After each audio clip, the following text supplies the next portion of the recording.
Hey guys, how's it going? Wanted to give you another update on the Power Stroke, talk about what's been done and what our immediate plans are for the truck. Now, if you remember from the last video on the diesel, I was talking about I was not sure whether I was going to stay with the extended cab or if I was going to go and try and find a crew cab. And the short and sweet answer is I'm staying with the extended cab. The crew cabs are just a lot of money. I mean, people are asking $8,000-$10,000 for a 6.0 crew cab short bed that's in beat condition with over 200,000 miles on it. It's just not worth it. So we're moving forward with the extended cab. I lose some of the back space room with the extended cab, but in all honesty, it's not exactly like I'm going to be hauling a ton of people all the time.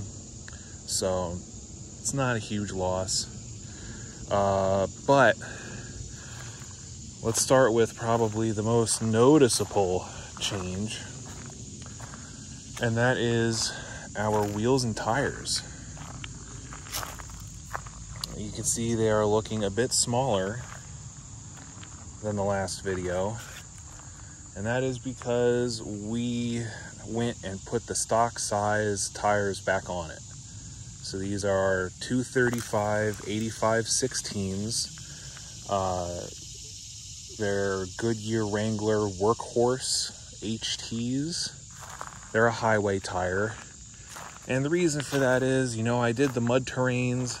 The mud terrains really, they do detract from the highway driving. You do get a lot of road noise with them. So, this is something that I'm not going to go off-roading in. Driving on dirt roads like this is the extent of its off-road experience. So I just wanted to go with some highway tires, and these were pretty cheap on Tire Rack. So I picked them up. I picked up a set of 16-inch factory rims, and these are for the 2004 and under trucks. So the other benefit is we ditched the front wheel spacers, and to be honest, the truck really did drive weird having the front wheels tracked out so wide and the back wheels so narrow. Now, the back spacing is correct and everything, and the truck drives 100 times better. So the 35s on the 17s are going to get sold. And the only other major change that I've done is I picked up the factory radio for this truck. If you look, these Fords, they really do kind of label everything out for you. And so this code right here, the R with the K underneath of it, that's your radio code. And for 2003, the K code radio would have been AM, FM, CD, tape. So picked one up on Amazon, or not Amazon, eBay. Pretty cheap, and plugged in works, display works fine, everything's good there. And so the theme is we're going back to stock. This truck has a rough country lift on it, and as anyone knows, rough country, they're cheap for a reason.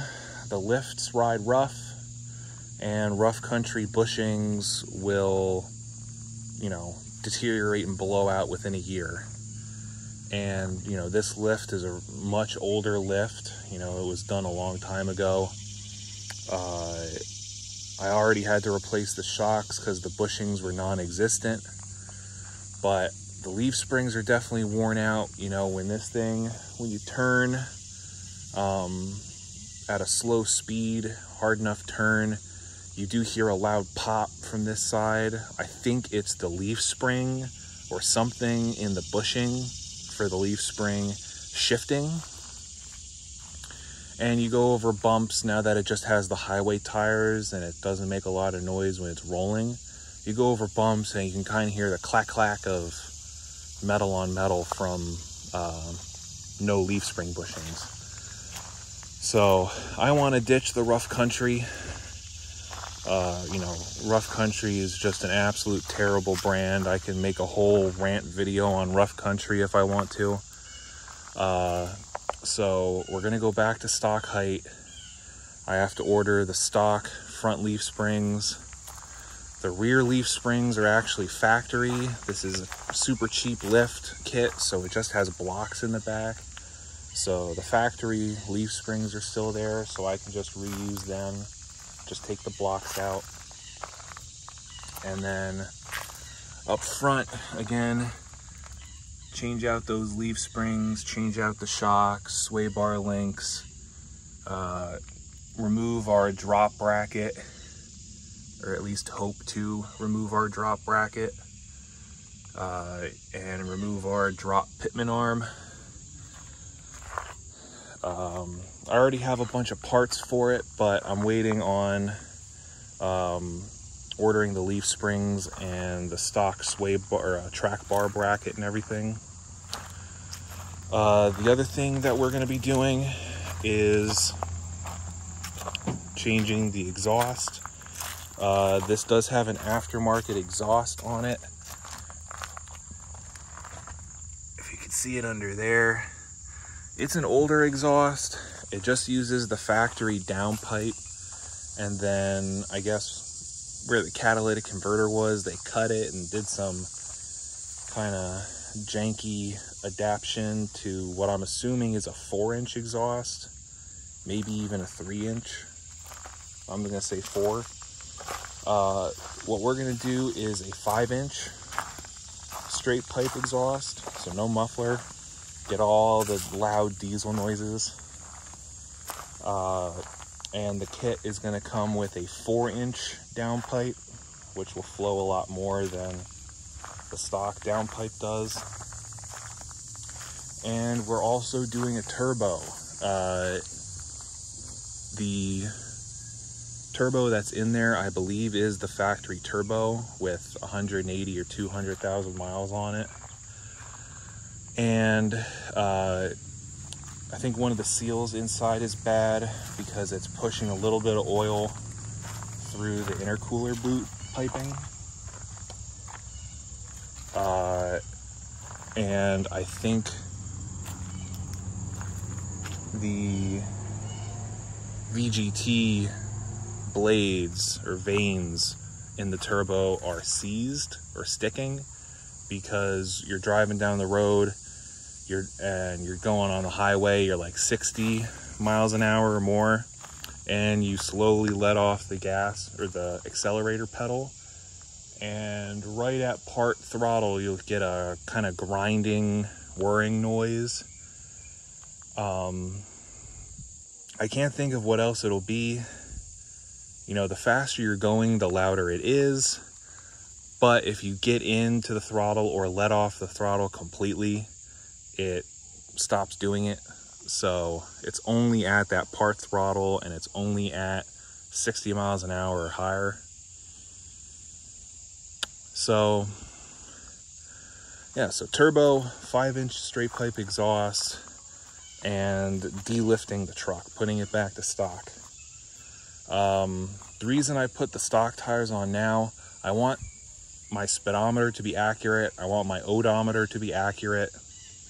You know, it's not accurate as it is. I don't know how long this truck had the 37s, and then it had the 35s for a little bit. But going forward, you know, I want the speedo to be accurate. I want to know my mileage. So that's that. Other than that, you know, the only other thing this truck really needs, besides bulletproofing and all that, is just body work. And you know, that can come later. Right now it's drivable as is, but you know, once we have it mechanically sound, then we can look at spending money on bulletproofing it. So there you go, guys. There's a little update on the Power Stroke, and I'll see you guys later.